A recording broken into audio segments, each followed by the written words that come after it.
Hello, everyone, and welcome to another episode of MI for Change. I'm your host, Dr. Monica Gilbert, and today we're going to talk about something that I think is the most important step in every clinical session. Well, whenever you're building a relationship with any human being, you definitely need to have this. You're probably thinking about it and you probably already know what I'm going to talk to you guys about today. And it is rapport, building rapport with clients. And how do we do that? How do we get buy in? So let's distinguish a couple of things. First of all, building rapport is one thing, and getting buy in is something different. So when we think about building rapport, some of us may think about siding with the client. You want the client to like you. You want them to be able to trust you. You want them to just have a smile in some way in their face whenever they see you. So those are some behaviors that signal, hey, you do have rapport here. Other signals that also tell you that the client has a good rapport with their clinician is being able to tell them, hey, I was really trying very hard on using that intervention you told me about, but I just couldn't do it, or it was too difficult, or hey, there were things that came up and yeah, I reinforced his behavior by mistake and I did that. So in other words, fessing up to those situations where they know that other people may judge them, other people may be critical of what they did or what they didn't do. And they come to you with that openness and that willingness to share, even moments when they're not successful. I think that is the largest signal of having a good rapport with your client when they are able to come to you and say, hey, I messed up. I'm here. I know you're not going to judge me. That's why I'm telling you. So I do want to clarify that although that is tremendously important, it truly is, it's tremendously important to have a good rapport with our clients. And if we're working with kids, the parents of those kids, buy in is something that sometimes we can have when we build our rapport, but it doesn't really come automatic. So when you do have a good rapport with clients, you have probably, or if you do have a good rapport with the clients that you're working with, then you probably have showed them that you are compassionate, that you are caring, that you want to help them in the situation that they're in. You've also showed them that you're not judging them, that you're not being critical of them, and that you don't see them as just a data point or just a number, that you see them as a human being. And that is such a special and good feeling to have. And that's probably in the spot you're in with some of your clients. And you're also wondering, if I'm in this spot with them, why are they canceling sessions last minute? Why is it that I continue to ask them to do certain things and they just don't? And what is this lack of buy in that I am having? And that's when motivational interviewing truly comes in because yes, MI helps you build rapport with clients, but I think a lot of us know how to do that. Let's be honest. A lot of us know how to say hi to people and be nice and be compassionate and really engage with them and really have that rapport in the conversation. And if you don't, well, motivational interviewing will help you with that.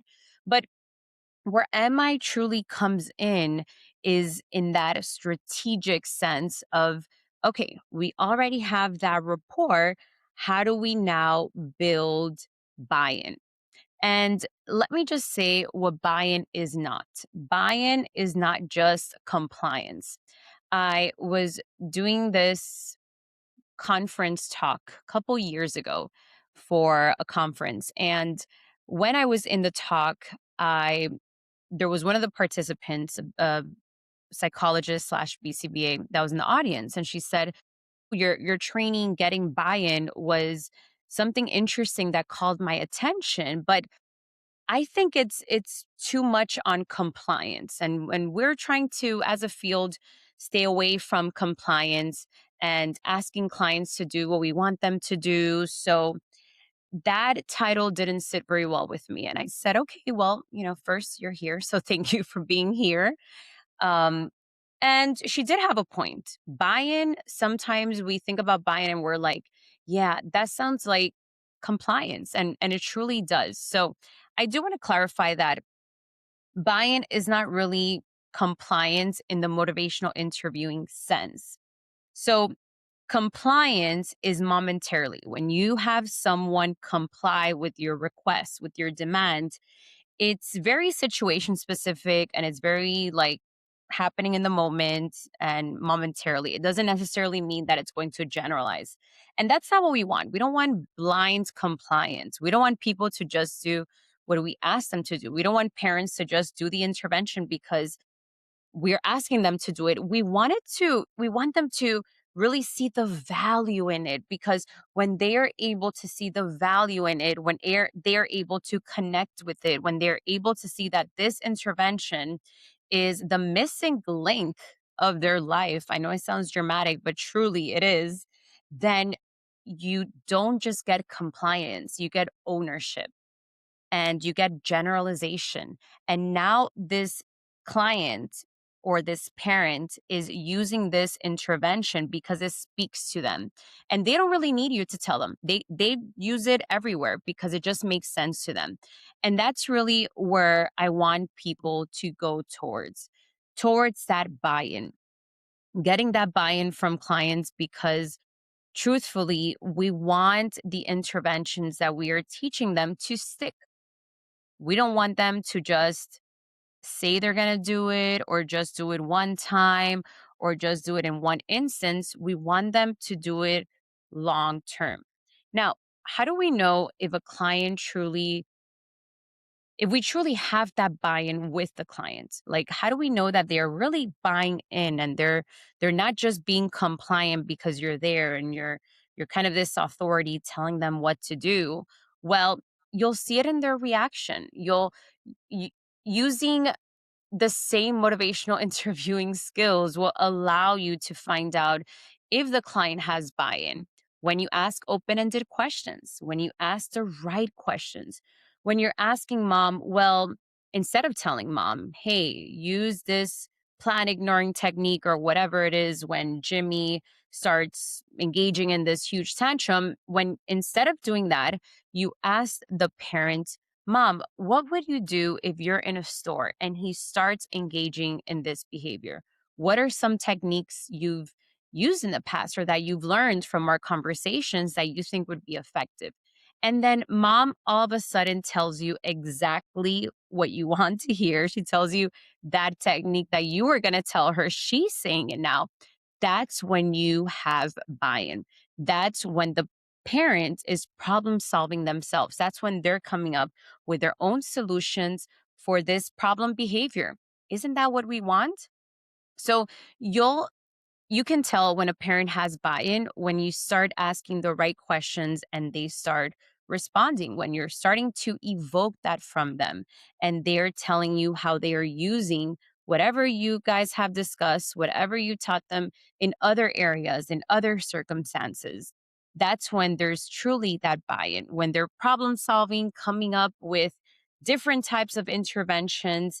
And really, it's that engagement piece that we all want, but it's also something that you're building with them. So you're not just engaging with clients, you're not just doing that, but you're doing it with them. That word is so powerful. And when we really think about having that therapy session or that parent coaching session or whatever it is with that parent or even with the client that we're working with, and we think about with, it makes the difference because now you're partnering up with them. You're not working in this hierarchy model. And I know a lot of these things are easier said than done. I'm not expecting everyone to go out there and just start, oh, let me engage, let me get buy in, and it's so easy. It isn't. If it was easy, everyone would be doing it. But one thing that I think helps me is that I stay curious. When I do approach these situations, when I do approach these sessions with my clients, these parent coaching sessions, I stay as curious as possible. I always ask questions. I always try to gear the client towards, well, why are we here? What are your values? So, one is staying curious. Two is always asking yourself, what's in it for them? What's in it for this client? Why do they want to make this change? Why would they want to buy into this intervention? What benefit are they getting?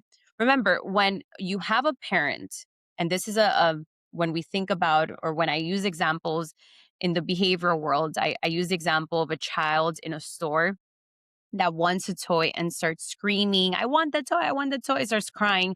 And then the parent is like looking around in distress and they're like, oh my gosh, if I don't give this child this toy, everyone's going to look at me. They're going to think I'm a bad mom, whatever.